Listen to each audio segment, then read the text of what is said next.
Kami dari Kelompok 3 akan menjelaskan materi terkait persepsi dan komunikasi dalam organisasi.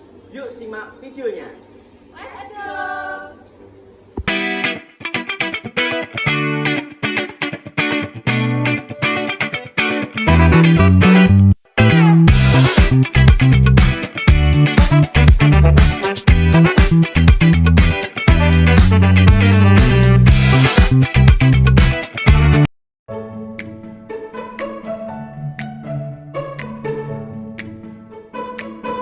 Persepsi merupakan proses mental di mana seseorang menafsirkan, mengorganisasikan, dan memberikan makna terhadap informasi atau rangsangan yang diterima melalui panca indera.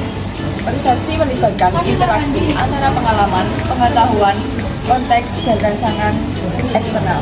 Persepsi bersifat subjektif karena dipengaruhi oleh faktor internal seperti emosi, motivasi, dan pengalaman individu, serta faktor eksternal seperti lingkungan budaya. Proses ini tidak hanya bersifat pasif, melainkan juga aktif, di mana individu memproses informasi untuk membentuk pemahaman terhadap objek, peristiwa, atau situasi. Sedangkan pengertian komunikasi merupakan proses penyampaian dan pertukaran informasi, gagasan, atau pesan antara individu atau kelompok dengan tujuan untuk menciptakan pemahaman bersama. Proses ini melibatkan beberapa elemen penting seperti pengirim pesan, penerima pesan, media atau saluran, dan umpan balik. Komunikasi memiliki sifat dinamis, interaktif, dan konseptual yang dipengaruhi oleh faktor sosial, budaya, dan psikologis. Selain itu, komunikasi dapat dilakukan secara verbal maupun non-verbal. Nah, selanjutnya kita akan membahas tentang faktor apa saja yang mempengaruhi persepsi. Menurut Mofini, ada 3 faktor besar yang dapat mempengaruhi persepsi. Yang pertama adalah perhatian, konsep visional, dan juga konsep struktural. Konsep perhatian. Apakah faktor perhatian itu? Perhatian adalah proses di mana kesadaran suatu stimuli untuk menonjol dan pada saat yang sama kesadaran stimuli lain melemah. Sebagai contoh, ketika pertunjukan film di bioskop dimulai, maka kesadaran penonton terhadap gambar di layar stimuli menonjol, sementara kesadaran terhadap teman di samping, apalagi penonton di belakangnya, menjadi melemah. Perhatian penonton lebih ditujukan pada gambar layar, sementara stimuli lain tidak menarik perhatiannya lagi. Dalam faktor perhatian terdapat 2 faktor eksternal. Yang pertama adalah prinsip gerakan. Secara fisiologis, manusia tertarik pada apa saja yang bergerak. Benda kecil yang bergerak pasti lebih menarik perhatiannya dibandingkan benda besar yang diam. Yang kedua adalah prinsip kebaruan. Segala sesuatu yang baru sudah pasti menarik perhatian manusia. Contohnya seperti barang baru, model baru, lagu baru, suasana baru, orang baru, dan juga ide-ide baru. Hal ini disebabkan di dalamnya mempunyai nilai hebat, luar biasa, dan berbeda dengan yang biasanya. Kemudian faktor internal. Yang pertama adalah faktor biologis. Orang lapar cenderung tertarik perhatiannya kepada makanan, sedangkan orang yang haus lebih tertarik perhatiannya kepada minuman. Sedangkan orang yang kelelahan lebih tertarik perhatiannya kepada kursi atau tempat duduk. Nah, selanjutnya adalah faktor sosiopsikologis. Berikan sebuah foto yang menggambarkan kerumunan orang banyak di sebuah jaringan sempit.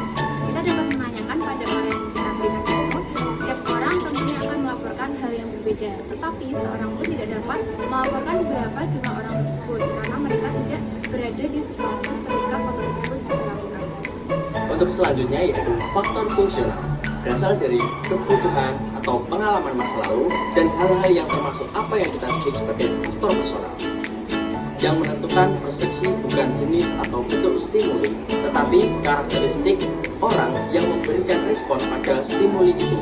Contoh dari faktor fungsional yang pertama ada 2 orang mahasiswa yang duduk di kantin, yang satu lapar dan yang satu haus.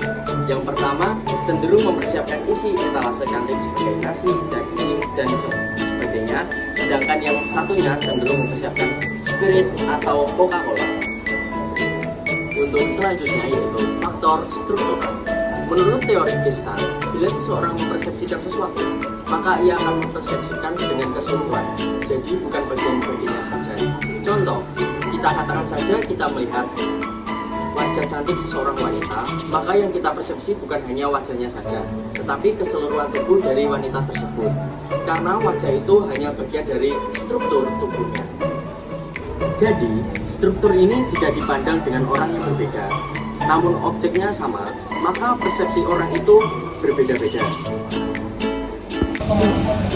Adapun kaitan persepsi dan komunikasi adalah proses komunikasi interpersonal tidak hanya melibatkan pertukaran informasi melainkan juga pertukaran persepsi tentang orang, kejadian, atau objek tertentu.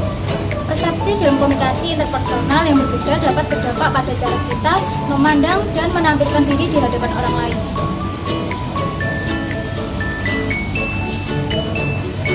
Berhasil terjadi ketika ada persamaan persepsi antara komunikator dan komunikan. Semakin tinggi kesamaan persepsi, semakin mudah dan seringnya individu berkomunikasi.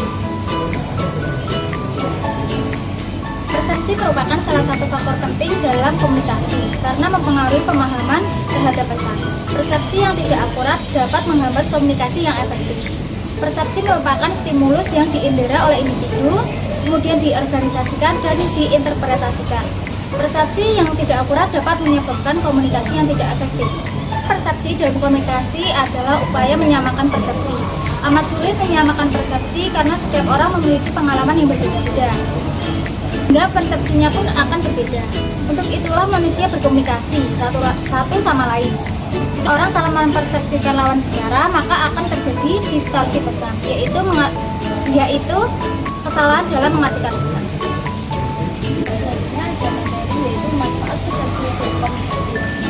Manfaat persepsi yaitu mengambil keputusan. Persepsi yang baik membantu individu dalam membuat keputusan yang lebih tepat. Yang kedua, interaksi sosial. Persepsi mengurangi cara kita berinteraksi dengan orang lain. Dan yang ketiga adalah pemecahan masalah. Dalam situasi konflik, persepsi yang tepat dapat membantu kita dalam memuaskan semua pihak. Dan yang keempat adalah pengembangan diri. Dengan memahami persepsi diri sendiri dengan orang lain, individu dapat mengembangkan keterampilan dan adalah pengembangan diri. Dengan memahami persepsi diri sendiri dan orang lain, individu dapat mengembangkan keterampilan emosional dan sosial yang lebih baik. Sedangkan manfaat komunikasi yaitu sebagai satu pertukaran informasi. Komunikasi sebagai pertukaran informasi yang jelas. Sedangkan manfaat komunikasi sendiri yaitu satu sebagai pertukaran informasi. Komunikasi yang efektif memungkinkan pertukaran informasi yang jelas dan tepat, yang penting dalam berbagai konteks, baik pribadi maupun profesional. Yang kedua, komunikasi membangun hubungan yang baik adalah untuk membangun kunci memelihara hubungan yang sehat. Dan yang ketiga adalah kolaborasi. Dalam lingkungan kerja, komunikasi yang baik adalah komunikasi yang mendukung. Kalau kita adalah kolaborasi. Dalam lingkungan kerja, komunikasi yang baik adalah komunikasi yang mendukung kolaborasi tim. Dan yang keempat adalah resolusi konflik. Komunikasi yang terbuka dan jujur dapat membantu menyelesaikan konflik dengan cara yang konstruktif, mengurangi ketegangan dan meningkatkan pengalaman. Sekian video dari kami, kurang lebihnya mohon maaf dan semoga bermanfaat. Dan terima kasih.